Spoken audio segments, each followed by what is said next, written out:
Welcome to the tomb of Queen Hetepheres, Secrets of the Lost Queen.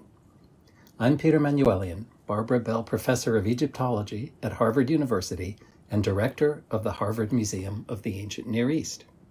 Before us stand the famous pyramids of Giza, just west of modern Cairo, perhaps the most famous archaeological site in the world.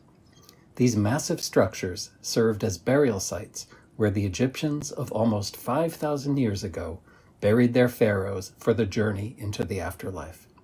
In 1925, the Harvard University Boston Museum of Fine Arts expedition under George Reisner made one of its greatest discoveries at Giza. Buried under sand, hidden among other tombs, lay the mysterious tomb G7000X, which some believe was the final resting place of Queen Hetepheres. Shall we take a closer look? The expedition was led by George Reisner, professor of Egyptology at Harvard University and curator of the Egyptian department at the Museum of Fine Arts, Boston. After many successful excavation seasons and countless discoveries, Reisner returned to Boston in February 1925 to teach and act as curator. He left the remaining expedition members at Giza to continue what he thought would be routine excavations. While working in the unexplored cemetery east of the Great Pyramid of King Khufu, the expedition photographer's tripod slipped into the limestone bedrock. Upon closer inspection, it became clear that the surface was not bedrock at all, but plaster covering something. The curious expedition team started digging, revealing what seemed to be a burial shaft leading many meters underground.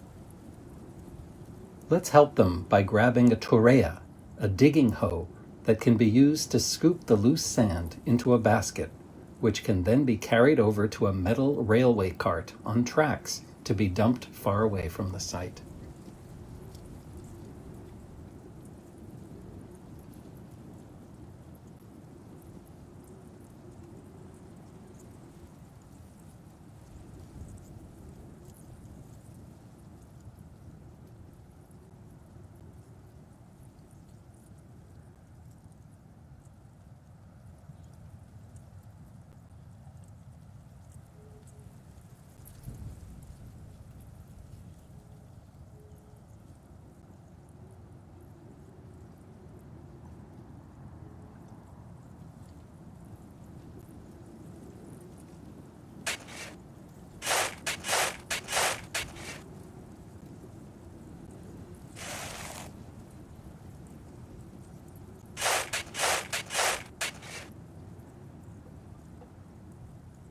I think that cart is full. Why don't you grab the handle and give it a push? Great job, but that was exhausting, so let's do something more relaxing. Reisner's teams were famous for their excavation methods, meticulously documenting each and every find, taking lots of pictures, and drawing detailed maps of the excavation. To better understand the progress of his excavation, he frequently asked his Egyptian photographers to find an elevated spot and take a picture overlooking the area. Lucky for us, there are some pyramids for Khufu's queens right beside our excavation, the Queen's Pyramids G1A through C. While this is not allowed nowadays, for obvious reasons of conservation and safety, let's climb on this platform on Pyramid G1A, the pyramid that some think was originally built for Hetepheres, King Khufu's mother. Just grab the ladder to pull yourself up.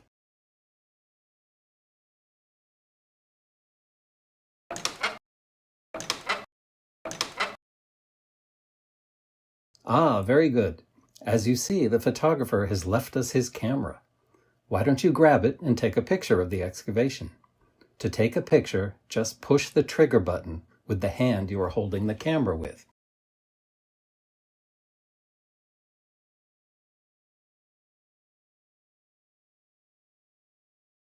I bet this picture will serve us well. If you are happy with it also, push the button next to the camera stand. A true masterpiece! Let's head back to the dig site and take a look at how much progress they have made in the meantime. The workers seem to have found something at the bottom of the shaft. Let's get into the lift and head down there.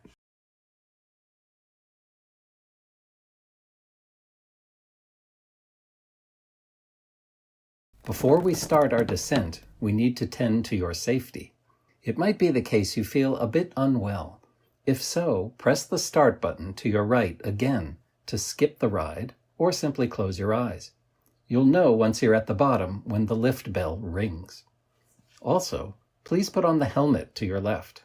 It will fade your peripheral vision and protect your head to keep you safe. When you're ready, press the button to your right. Remember, if you feel unwell, press the button again and close your eyes until you hear the bell.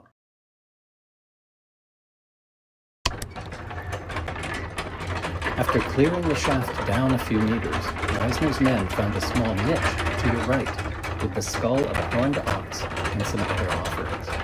As these were not the only artifacts they were hoping for, they kept excavating, and after 20 more meters, they finally found the tomb chamber they were hoping for.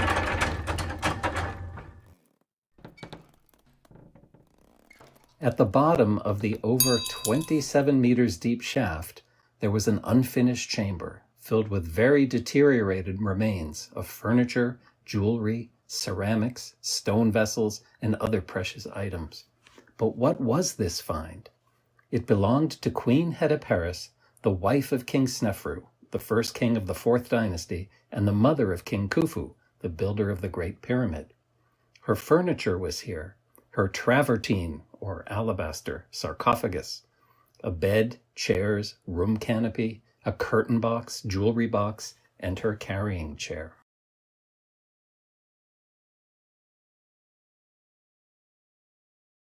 For the excavators to restore the deteriorated artifacts, they had to construct a very good workflow in order not to damage all the tiny, fragile fragments.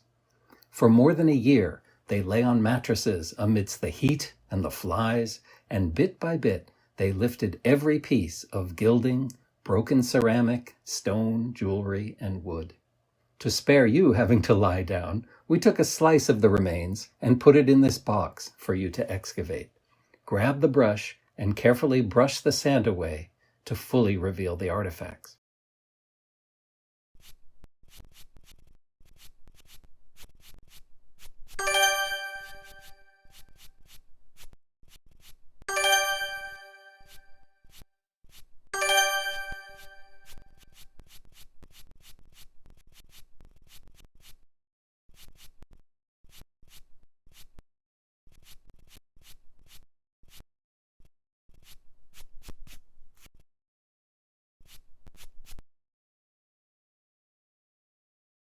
You are a natural. Great job. Now let's get the others. Only one more.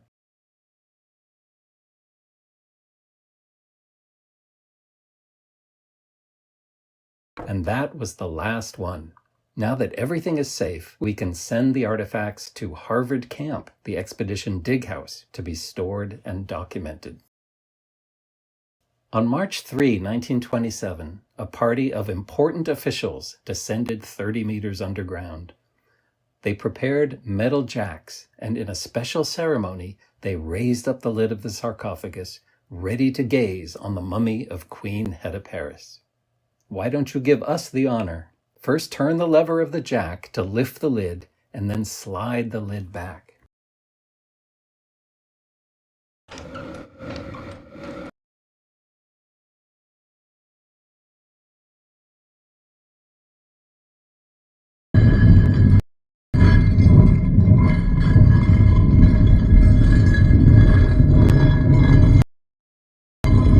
So, what did they find? Unfortunately, absolutely nothing. No body, no mummy, another mystery. George Reisner looked around and wondered about the walled-up niche on the western side of the chamber. The next step would be to take down those stones and see what was behind them. Luckily, behind you, there seems to be a tool left over from the excavation. Let's put it to good use.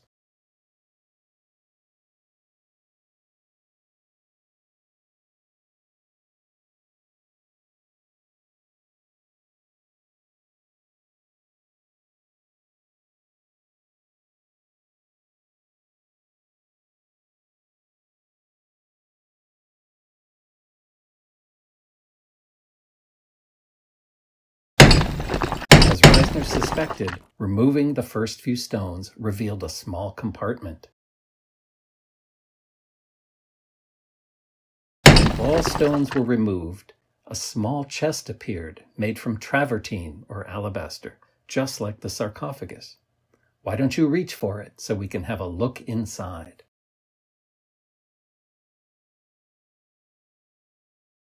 The box turned out to be a canopic chest with 4 compartments containing what we believe were the remains of the internal organs of Queen Hetepheres. 3 of the compartments still had a clear liquid in them after nearly 5,000 years. Let's head back up to the surface and help the others lift the sarcophagus. Reisner and his men grew quite skilled with their complex assembly of pulleys for moving men and material up and down the shaft of G7000X. Over the years, they lifted many sarcophagi during the course of their expedition. Now it's your turn to raise the body of the sarcophagus by turning the handle.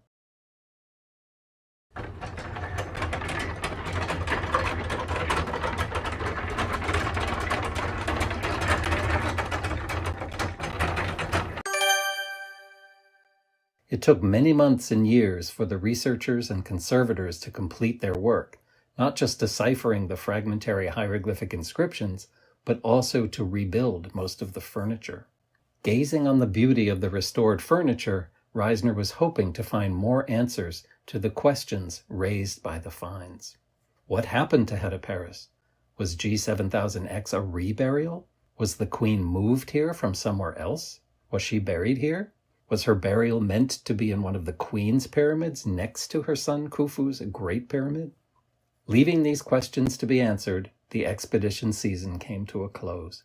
The finds were sent to the Egyptian Museum, Cairo, with just a few duplicate pieces for Boston. But one object was missing, Hetepheres' second, more elaborate chair. The expedition was not able to determine its original design from the many fragments, so no modern restoration was possible.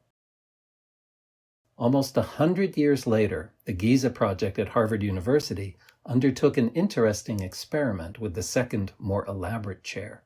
This design included arms in the shape of falcons with outstretched wings and faience inlays, which were incredibly hard to manufacture back then. Using the original drawings created by the team much later, in 1949, we created a 3D rendering of the chair, and then we realized we could feed the computer model to a CNC, that is a computer numerical control milling machine, to carve the complex shape of the individual wooden pieces. Can you take the USB stick from the computer and plug it into the CNC device and start it up?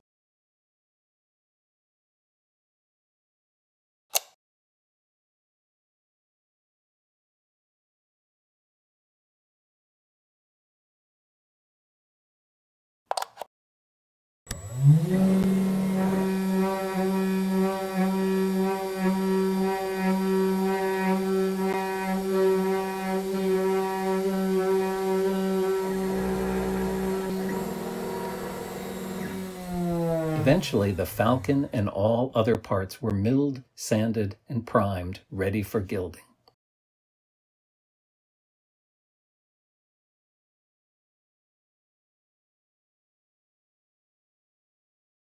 Instead of sheets or leaves of pure gold, we opted for a gold-plated foil. This allowed us to keep the cost low, but match the appearance and thickness of the ancient gold leaf.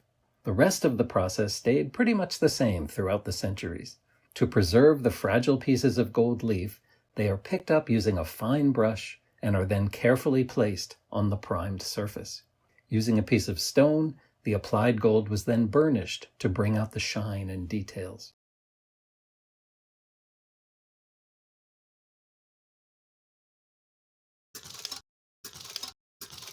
That looks great, but it is missing some of the original color. So let's make some faience, a colorful glazed ceramic to use as inlays. Faience can be created from materials such as quartz, lime, copper, and sand. This may sound easy, but the task proved to be difficult.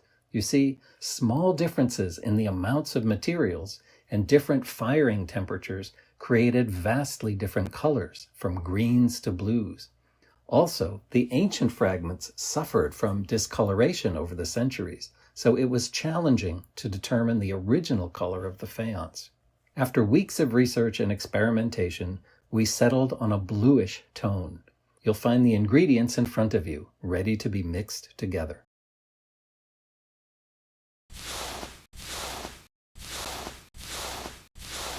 With our mixture ready, we now need to put it into a plaster mold to be fired.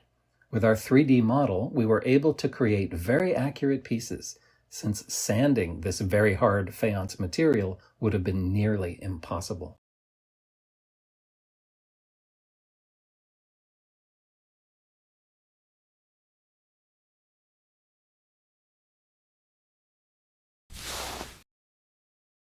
Next, we need to place the mold in the kiln to bake the raw materials into beautiful faience inlays.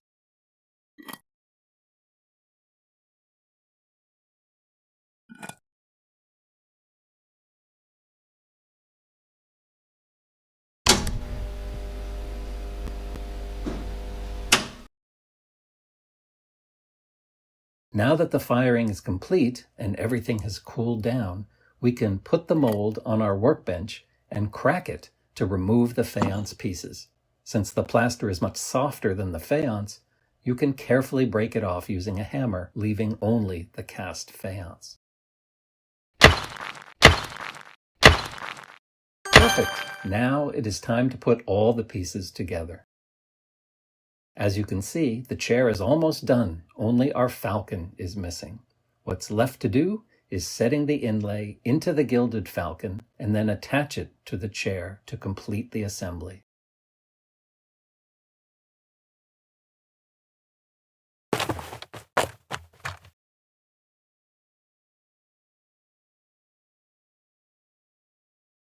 And this concludes the restoration of Queen Hetepheres' second chair, which is now ready to be added to our exhibition for all the world to see. Can you take the chair and place it on exhibition display behind you? And while you are here, feel free to explore and enjoy the rest of the exhibition. I hope you enjoyed this story of the excavation of tomb G7000X.